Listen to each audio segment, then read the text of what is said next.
I don't think they knew anything that they were purposely withholding. I think one of the biggest problems was that they didn't understand what the problem was up there. They weren't asking the right questions.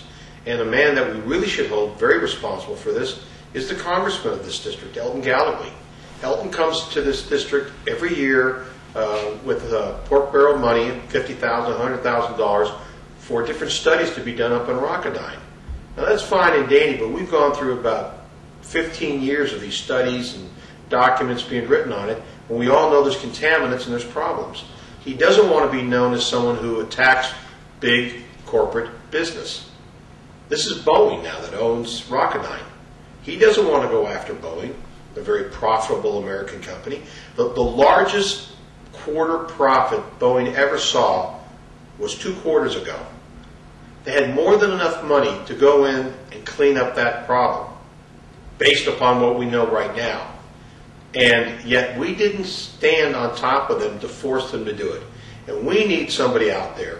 We need the community, the elected officials, and all of us to make sure that Boeing understands, the people in Washington, D.C. understand, that this site is going to be cleaned up, and we're not going to sit by anymore while people who live in this community suffer 20 to 30 times the incidence of cancer than other sites throughout the United States. Come to the Star from working at the San Bernardino Sun, where some of their communities had tremendous perchlorate issues because of manufacturing that went on there. So when I came here, it wasn't that I was completely in the dark. I knew about perchlorate, but learning about the field laboratory, there definitely was a learning curve. So one of the things I wanted to start with this evening was to just sort of give a little overview of the field laboratory. It is 2,800 acres. It is broken down currently into 4 sections, and they're called Area 1, Area 2, Area 3, and Area 4.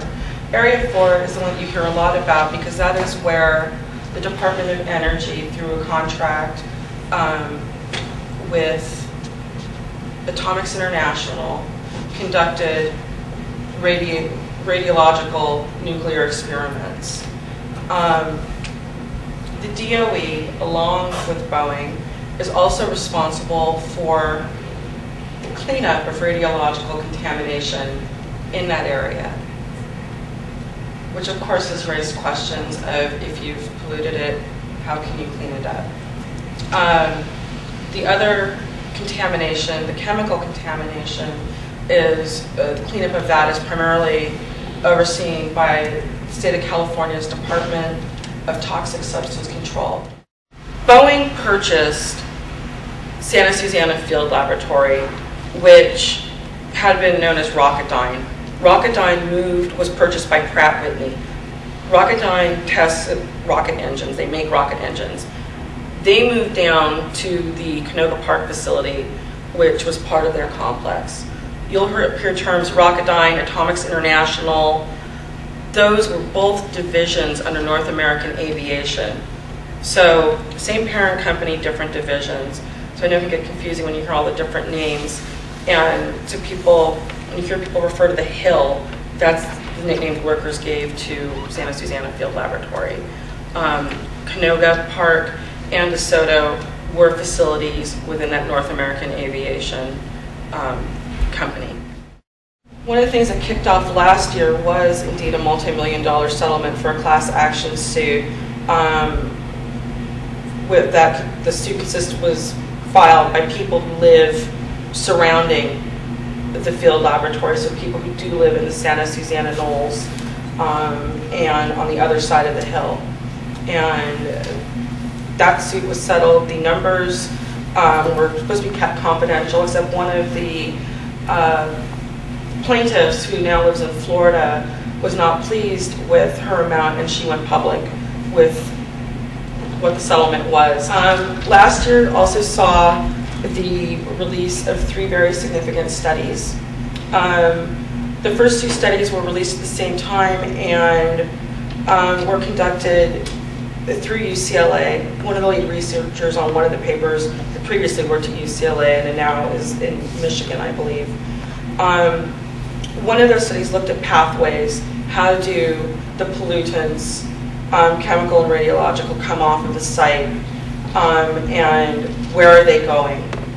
The second study looked at cancer levels in the surrounding area within a 5-mile radius, and found that the levels were, for certain cancers, were indeed elevated.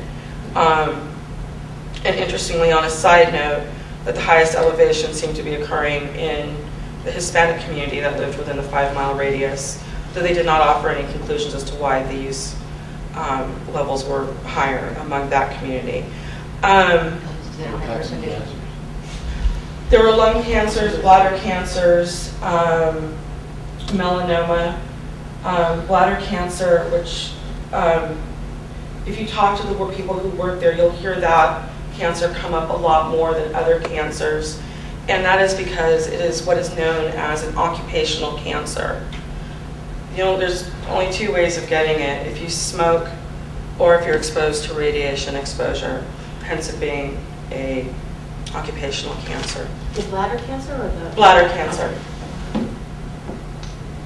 One of the articles I wrote after the release of those studies, we're talking to people who lived in the area. Did they feel vindicated? As many of you mentioned, you live in Simi Valley and probably know people who have developed unexplained cancers. They don't know why they have a cancer, doesn't run in their family, or they have a very rare cancer. One woman that I met and interviewed was 24 years old, grew up directly down the hill from Rocketine, and developed a cancer, an ovarian cancer that is only seen in menopausal women. And doctors removed a tumor the size of a grapefruit. And for her, these studies were vindicating because she grew up playing in the water that came off the site.